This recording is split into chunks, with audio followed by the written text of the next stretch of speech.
Welcome everyone. We're going to go ahead and get started on the session on successful engagement of employers to address housing needs within the community as a workforce recruitment and retention strategy.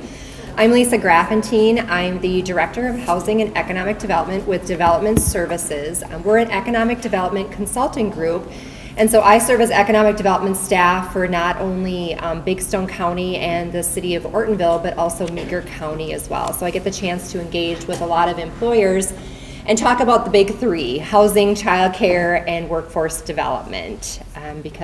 And they kind of intermingle too, because one of the challenges we hear from employers is that I may find an employee that's willing to take the job vacancy that I have, but now they can't find housing in the community or they can't find childcare. So a lot of times these topics intermingle with each other in our communities. And so we're going to talk a little bit today about housing and really try to give you a variety of examples of ways that employers have engaged in the housing discussion in communities, and also how our communities have taken a leadership role. So we recognize we have both employers in the room, but also community leaders as well. So we kind of want to address it from both the standpoint of an employer perspective, but also a community development perspective as well.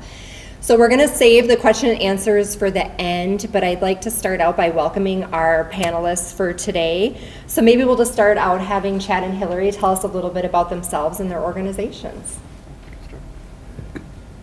Hi everyone, my name is Hillary Tweed, and I work as the Regional Director for Community and Economic Development Associates, or CEDA. And we are a private nonprofit that focuses on helping small communities do great things.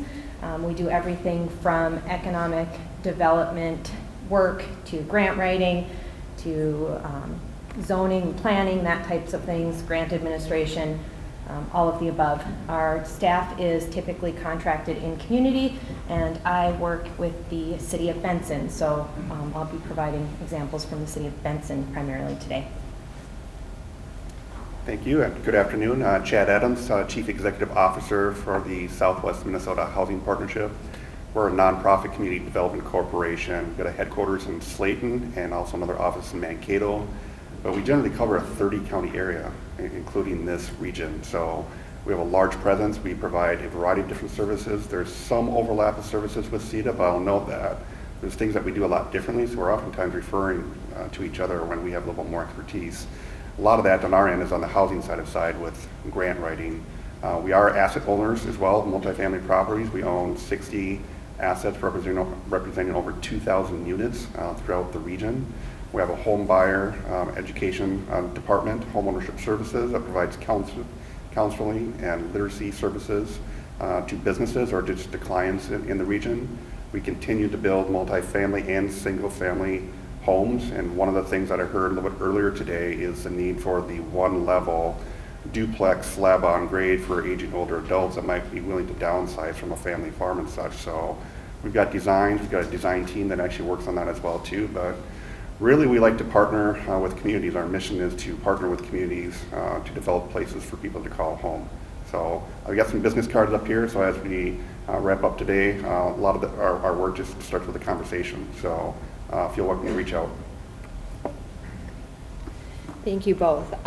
So Hillary and I working in economic development, as Kelly referred to earlier, housing is one of those fluffy things that we get to do. And I actually enjoy doing that work.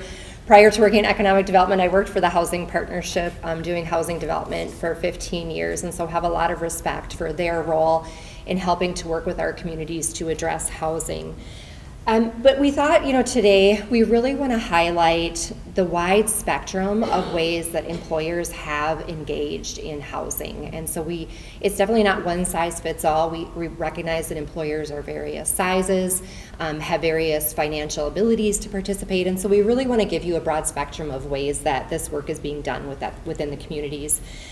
So Chad, at the Housing Partnership, you've really developed some very successful collaborations with employers, and they've looked many different ways within the communities.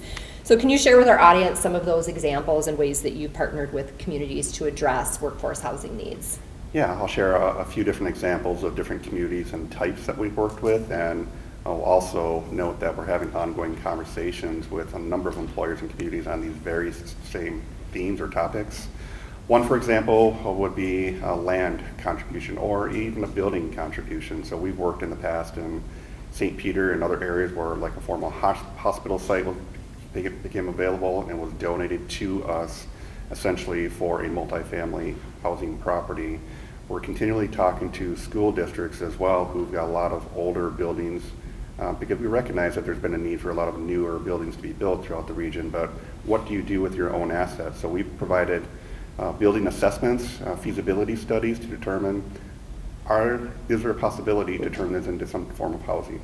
We'll note that they're typically in a very good structural shape, but the challenge comes down to, I would say, the partnerships and really bringing a lot of resources to make the project work for a developer, whether that's us, whether that's for a private developer, just to make it cash flow. So partnerships are really critical and essential, and that's part of the theme that I'll be kind of talking about throughout the entirety of today. So one, again, kind of more land contributions or even building contributions to a project in some method. Second is, could be financing, could be temporary financing of construction financing for a project, could be single family homes, could be a rental project, could be a long-term investment in a particular project. One example that we experienced in Marshall, Minnesota, we built some single family homes, and Schwann's put up $2 million of construction financing for us to essentially build a number of homes throughout the community. That saves that product a lot of dollars just in terms of the pre-development costs, the holding costs and such, and brings down a lot of risk on developers, whether that's a nonprofit like us or even a private developer. So that you can get creative with how an employer can get involved in the financing of a particular project. Another great example that we're having a lot of conversation on right now is master leases from employers. Employers need employees right now, and they're willing to invest in either paying for a portion of the rent. It could be a contribution towards that particular employee paying the rent, or it could be a partnership with the landlord or the asset owner, such as ourselves, to guarantee or to set aside maybe it's 6 units in a development, maybe it's 12 units in a development.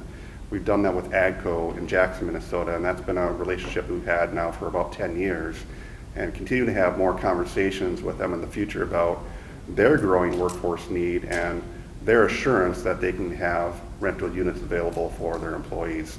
It's a first step in their minds to keep those employees in their communities, hopefully then get them into home ownership so that they're a long-time member of the workforce in the community. So that's those are 3 examples I'd like to share, and I'd certainly be willing to follow up with any comments from these questions. Thanks, Chad. So Hillary, in the city of Benson, you've got a really great project that you've been collaborating with a developer on. So tell us a little bit more about the project that you've been working on in your community to create more housing opportunities. Sure. Well, Chad touched on this a little bit in his explanation earlier, but the city of Benson was visiting with their employers and community members and realized that we are no different from any other rural community in that we were lacking housing for the area. So the next step that we took was really taking an asset of what we have available or where we could put housing in the community, and we had a piece of property that was originally developed for these patio townhomes that are coming up in discussion today, and it was developed in 2008. And if you're familiar with what happened in 2008, there was a bit of a housing bubble burst, and the development was maintained by the developer, but nothing happened. So it was a piece of property that had the infrastructure in place. It had the streets, it had the cul-de-sac, it had a majority of the wastewater and water, and some of the electric as well. So the next step for the city of Benson was to identify developers that could put in housing that would utilize the resources that we already had available. So the city did, in fact, identify a developer that came in and put in some twin homes, and we are in the process of this right now.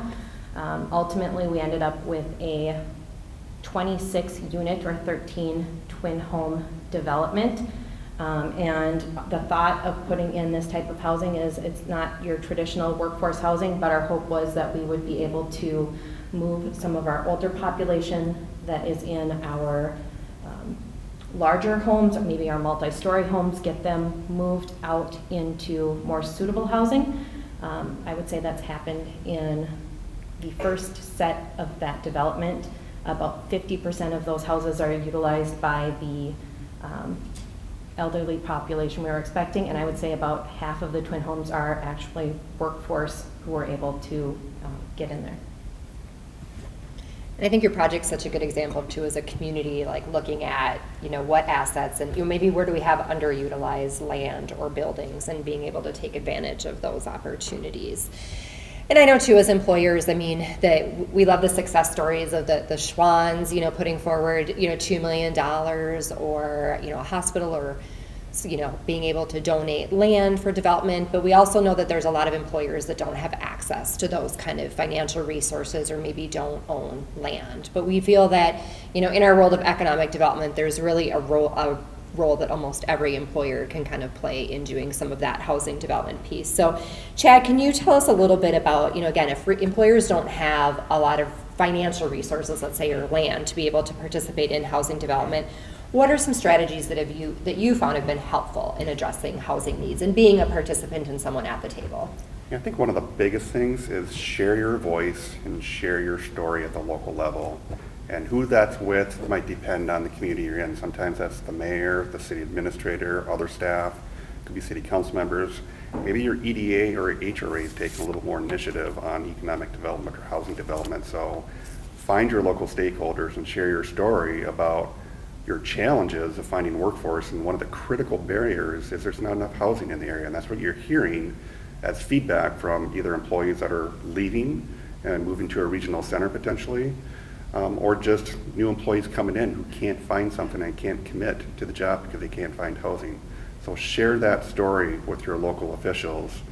Even if they're not the experts, I think the more volume you create around that, the more synergy, just the more awareness, the more you're going to get a feasible chance of getting something accomplished in the future.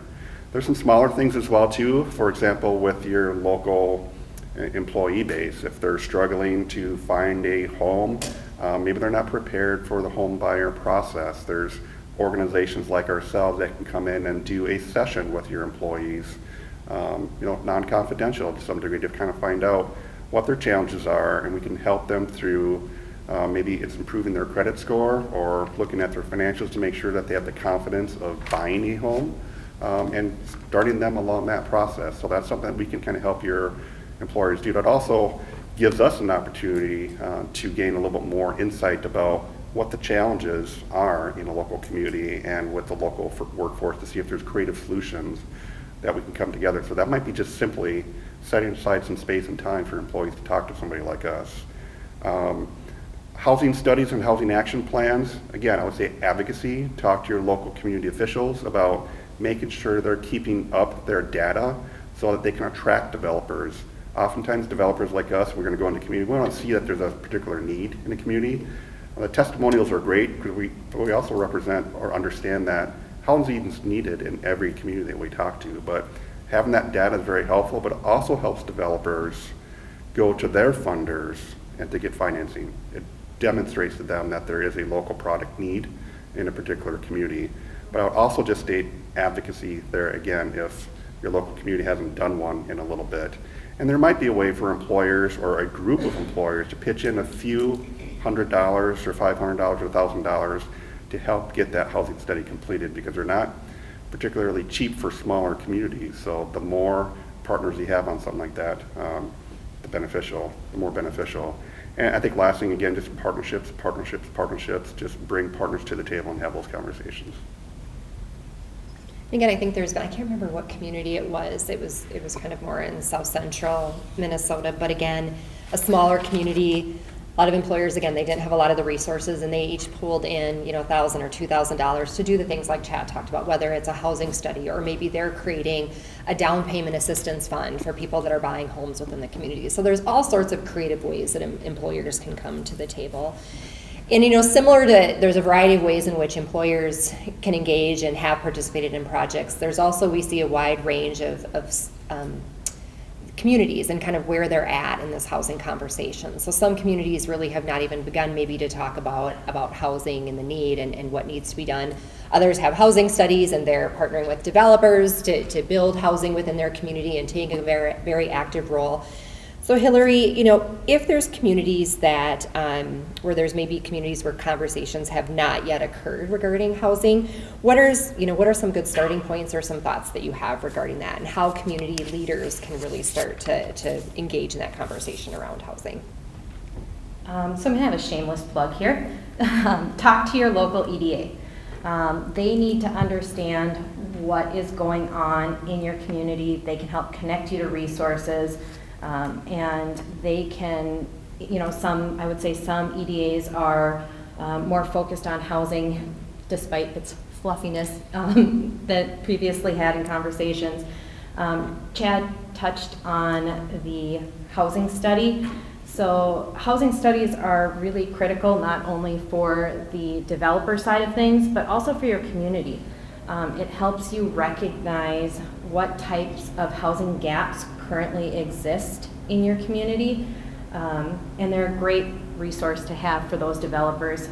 When the City of Benson was working on this project and contacting a variety of developers, our housing study was from 2015, which actually is not horrible as far as data, but what it was saying was that we were going to have a decline in population in the City of Benson.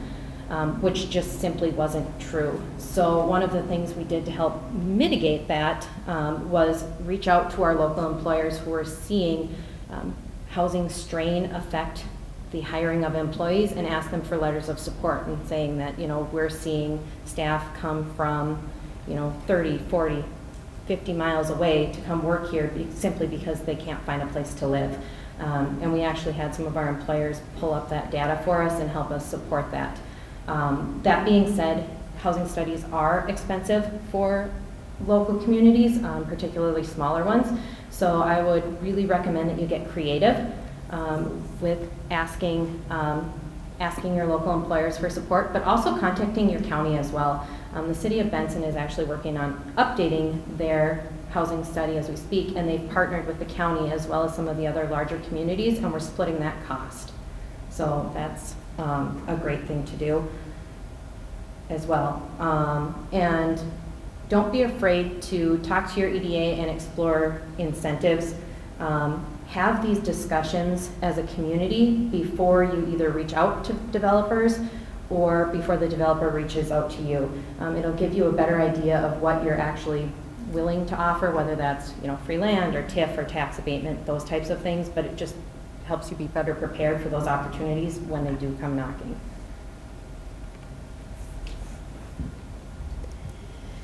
One of the things that we really wanted to ensure that we highlighted today are the resources component. And so some of you may have seen the news in May, it would have been when the session concluded, that Minnesota has made a record $1 billion investment into housing this year. So we were kind of in unprecedented times where there are going to be significant resources that are available to address housing. So it's really an ideal time as these resources are made available to communities that, again, if you're not talking about housing, that you start to explore this topic, you look at potential collaborations and bring in these partners that can make these projects happen. And so we wanted to take some time really, and again, we're not going to cover every resource that's out there because there's many, but we really want to focus and let you walk away with some ideas of some new resources that have become available this year, but also some resources that have seen significant increases in the amount of funding available. So each of us are going to kind of touch on some of the different resources, and we're going to start with Chad to talk a little bit about the state workforce housing program, some infrastructure resources, down payment assistance, and some other resources as well. Yeah, thanks, Lisa. I think one of the programs I'm most excited about is what Lisa just mentioned, is a workforce housing development program, which really targets workforce rental housing more at the market rate, not subsidized or affordable, even though that's what we do a lot of with our organization. It's really kind of just the opposite. That program, which is going to become available here again in December, was funded in the past with about $2 million a year. It really doesn't go very far when you're talking about assistance for housing in greater Minnesota. That's increased now to about $20 million a year. So we're already talking to a lot of communities. Cities have to be the applicant for that. So I would again stress talking to your communities or your cities about getting engaged with that. There are grant writers out there such as ourselves that can help the city write the grant as well too. So that's important. If they don't have the capacity to work on a project, and you have a local developer that wants to just add a few units of rental housing in the community, this is a great fit. That's who I think it's best designed for. And there are some set-asides or preferences for, I would say, smaller communities under 5,000 population that get more maximum points in the scoring for those projects. The grant itself provides up to 50% of the total development cost. Now, I would probably advise that you maybe try to target 20 to 25% to make it more competitive, but that's just one example of a program that's fairly robust and it's gotten a lot of attention, and it did the last couple of years at the legislature with some additional funding coming out from it. Lisa also mentioned there's a new program that's going to be coming out in 2024, similarly that cities can apply for infrastructure. I can't remember the thresholds, but it's like up to maybe $20,000 per lot that a city can get for putting in the infrastructure so that developers don't have to bear that cost, and is viewed as an incentive for developers to come and build single-family housing or multifamily housing. It's available for both. Details on that program have not been established yet. When communities are looking at applying for grants, if they don't have the grant writing expertise, keep in mind that the League of Minnesota Cities came out with a new program about a year ago. It's called the LMC Grant Navigator Program. They've got their own dedicated website. But for smaller communities, again, I think it's under 5,000 population, even though it's open to communities larger than that, they will provide up to $5,000 of matching funds to hire a grant writer to submit a grant. So that reduces the burden on the local community to come up with all the funding and the resources to write a grant if they don't have the expertise. So that's a great program. We're seeing a lot of communities tap into that. Another new program that just became available here about a month ago is a state housing tax credit program. This is a program that's designed more for local investors, whether it's individuals or businesses, that instead of paying their state income tax to the state of Minnesota, they can divert that essentially to local housing. And they essentially get 85 cents on the dollar for the contribution. So if you have a tax liability of $10,000 and you want that to go to housing in the local community, at $8,500 can go towards a project in the community that a developer or somebody else might be working on.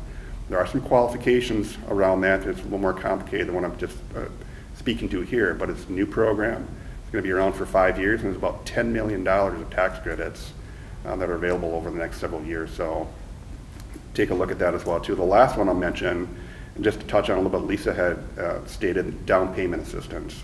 I forgot to mention earlier that I do see some employers who are working with their employees to provide a down payment assistance incentive program. Once again, employers want their employees to live in their communities to retain that workforce. We're seeing some employers give forgivable loans.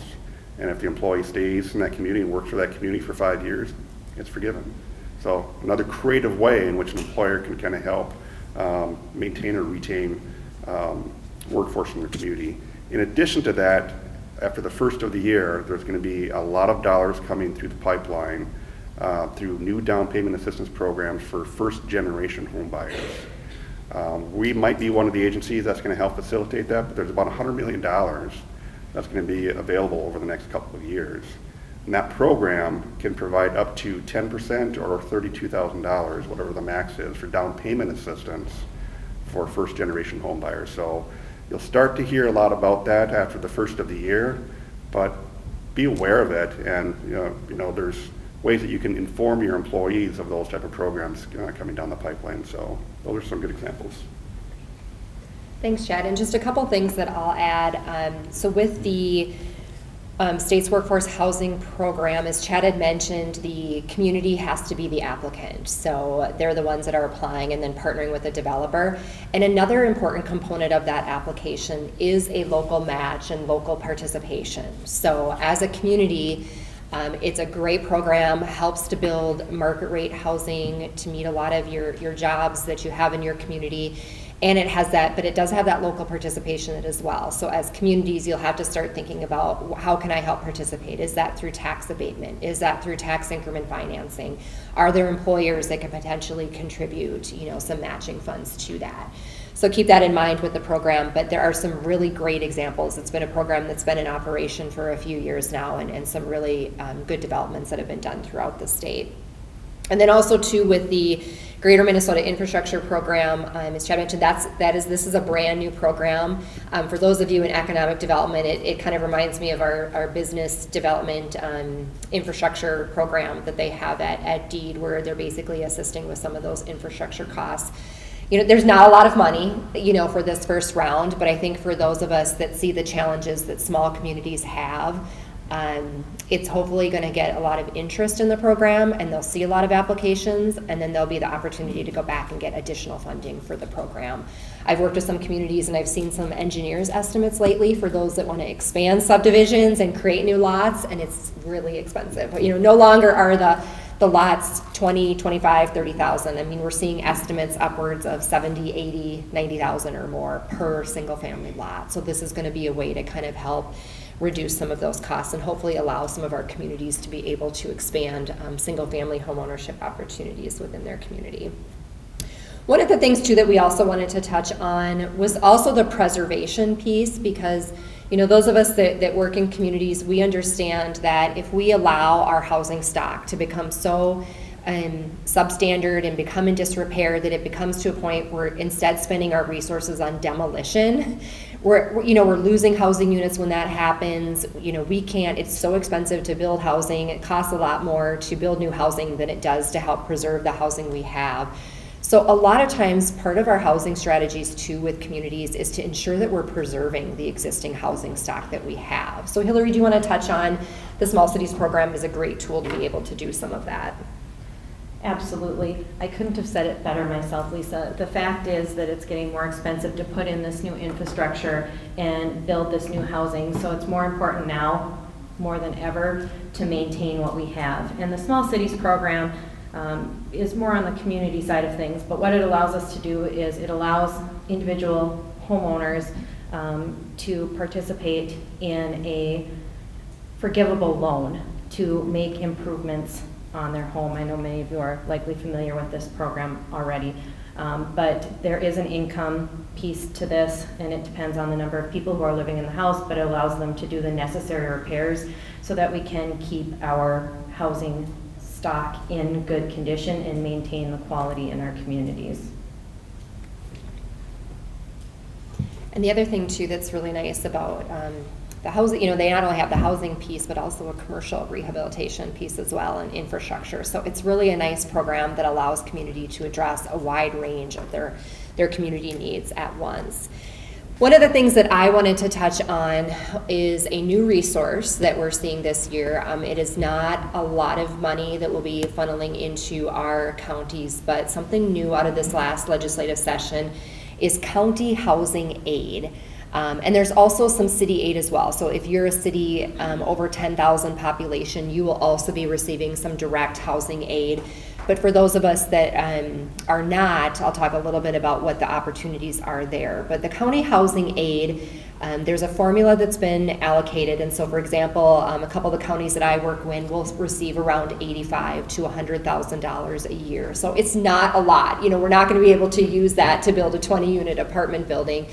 But I think what's really important about it is that, you know, as sometimes rural cities and counties, we often see the resources, you know, go to, let's say, Minnesota Housing, and we say all those resources are going to the Twin Cities area, or they're going to St. Cloud and Duluth and Rochester, and we in Greater Minnesota are not seeing the impact of those housing resources. And I think this tool and these resources are a great way for us to be able to address some of our local housing needs and to get creative. It's going to take some collaboration because, as I said, there's not a lot of resources there. But it's the perfect opportunity that we could be partnering with a local developer. And the funds are pretty flexible. There's a variety of eligible uses of the funds. There are some income restrictions that go with some of the activities, but it can, you know, address home ownership opportunities. It can address rental housing development. It can address rehabilitation of housing. It can address demolition, but you have to make sure then you build something on that site that meets the eligible criteria. So it's not just about getting these resources and tearing down a bunch of houses, but potentially looking at redevelopment opportunities within your community.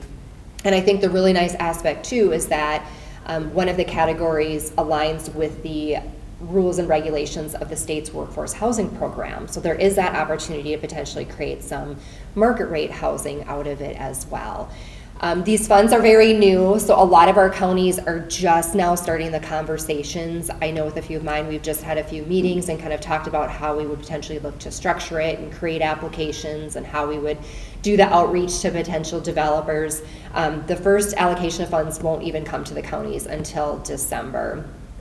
They'll receive funds in both 2023 and 2024, and then the funds after that will be a reduced level. So again, not a lot of resources, but a way that we as communities can really start to look at how we can leverage some of those resources to do some great things within our communities. Some counties are also looking at maybe taking those funds and creating a housing trust fund. So that's a way that you can kind of create a set aside of resources. You know, you can allocate these funds into that trust fund, or you can also leverage other local dollars. Employers can contribute to housing trust funds. I think in this area, Swift County is a great example of a very successful local housing trust fund. And if you're interested at all in what it takes and how you create a trust fund, the Minnesota Housing Partnership has a really great guide on how to set up a trust fund. And a lot of it starts with that, you know, conducting a housing study or identifying our housing needs and what are our housing priorities within our community. So that's kind of an opportunity there. If you are not a county that receives the funds, or you're not a city over 10,000, you may be saying, well, my community is only 3,000 people, I'm not getting any of this direct aid, and the county's has another initiative that doesn't align maybe with our priorities, you know, what's in it for me, or what resources can I access? The other great thing about this is there's also a pool of dollars that will be set aside for communities that don't get the direct aid that they will be able to competitively apply for. So it's a great time to really start to be thinking about some of your housing needs. They have not released that application yet or anything. Again, I think that a lot of our state agencies are very overwhelmed right now because a lot of their programs got significant increases in funding. There's a lot of new programs. So we don't have any information on that application process yet. But again, start thinking about how you could potentially take advantage of that opportunity within your community. So again, that's the new housing aid and that will be coming to every county, and then also cities over 10,000, and then the other communities below 10,000 will be able to competitively apply for those resources. So before we open it up for a question and answer, I just maybe like to ask our two panelists, you know, so Chad, you know, as a nonprofit developer that you work with many communities, you know, what are some of the attributes or efforts at the local level that make those communities really stand out for you and produce successful initiatives? Like, what are some of those key things? Yeah, some of this will sound a little bit repetitious, but we like to see multiple partnerships rather than just maybe working just with the city. And we like to see maybe the city and the county working together, or maybe the employers or the chamber or the EDA collectively working together. We do kind of look at the political stability of communities as well too, because, you know, we do recognize that there's elections, and if there's a division in a city council, if it's about ready to flip, that could kill a project potentially if it's already controversial to begin with. I would say flexibility on making the financing work. So if you have dollars from an employer standpoint or from a city standpoint, maybe indicating what you've got available, but allowing the developer to potentially be creative of how that's structured, whether that's through a grant, whether that's through a long-term loan, maybe it's through down payment assistance, something else, so that the developer can find ways to make things work, and potentially also leverage more dollars from another grant program and such. So those could be used as matching dollars for another project. So be flexible on the financing, and then, as we already talked about, a recent housing study, even if it's over 3 years old. You know, typically we like to see one that's about 3 years old or less, but something that's pretty recent gives us a little bit more confidence, and we can help build on that, or maybe even refresh that housing study. So those are some of the key things that we look at. Hillary, anything to add from a community development or economic development perspective that you feel makes a successful initiative? What Chad said, working together. The more partners that you can have on a project, or a community that is backing a project and excited about a project, the better it's going to go. Great. Again, so I really like those, again, partnerships, flexibility, creativity, knowing your community, I think are really some of those key factors. And, for those of you that didn't get to sit in earlier on kind of the recruitment retention employees, I found the example from Project Turnabout to be super creative. Again, their challenge was, we've got interns that come, they can't find leases for a short period of time, so maybe we as an employer have to buy a house and provide that housing for them. So again, those are just examples of how sometimes we have to get really creative, as employers, as community economic developers, as nonprofit housing developers too within the community. So with that, we want to open it up for any questions that you have of us regarding employer engagement, housing. Any questions? Justine. You do. Chad, you talked about housing studies and that they need to be relatively fresh and stuff like that. But I had a list of different companies that do housing studies, and they're all like 4 or 5 years out. So how do we address that? We are finding, maybe not 4 or 5 years out, but we do recognize that there is an issue with that. So I know that there's some other groups that I've been kind of casually talking to that might be getting into that space a little bit. So as a resource, I know that Minnesota Housing publishes a list of agencies or firms that provide housing studies. Those are more necessarily for Minnesota housing programs. There are some agencies outside of that do it as well too, but to that point, maybe try to get on their calendar as early as you can, or try to push. I don't know if I have any other advice on that right now. I think it's similar to every other industry. Some of the, Community Partners has been one that's providing housing studies for our communities for 30, 40 years probably, and they're now at retirement age. And so another idea too is that, for instance, in the past, maybe some of our, especially when you look at county-wide housing studies, those can be pretty in-depth. I mean, you're talking hundreds of pages because they're looking at each community and analyzing those in great detail. And one of the ways that we kind of strategized with one of the housing providers was to maybe shorten, and so create maybe a study that looks at, so here's an example. In Meeker County, I've got the city of Litchfield as the largest community, and then I've got a lot of other communities surrounding that. So we said, because I kind of got that same response, you're going to be months out. I said, what about if we relook at or restructure how this housing study is presented? That maybe instead of doing 10 housing studies that address every city within our county, you're providing us 2 studies. So one that looks at our primary market, and then another one that looks at kind of the surrounding communities as well.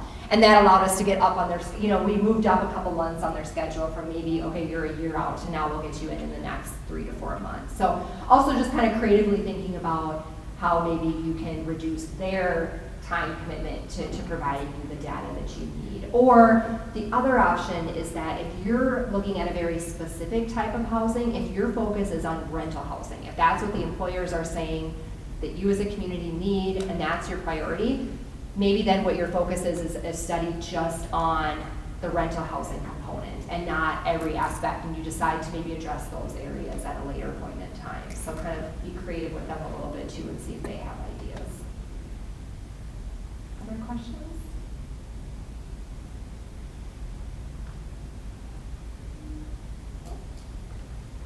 Last call for questions? Well, if not, then we're going to end a few minutes early. So I'd just like to thank our panelists. And again, I know that all of us, feel free to contact us anytime. If you have questions regarding, Hillary's project, the work that I'm doing in communities with housing, where we're creating housing funds, we're partnering with developers. Chad is in his organization is doing really great work throughout multiple counties, and so he has countless examples of ways that cities and counties are engaging in housing conversations. So feel free to reach out to any of us, even if it's after today that you think of something that you wish you would have asked us or want us to come talk to you, have a Zoom meeting. Don't hesitate to reach out. We're very accessible and look forward to helping your community thrive when it comes to this employer engagement and addressing the housing needs, because it's really important. And again, a bigger part of, I think, in economic development, this is a bigger part of my work is housing and childcare than sometimes on the business development side. I spend more hours on housing and childcare than I do in helping businesses with financing or business startups, just because for them it's a bigger priority. So thanks everyone.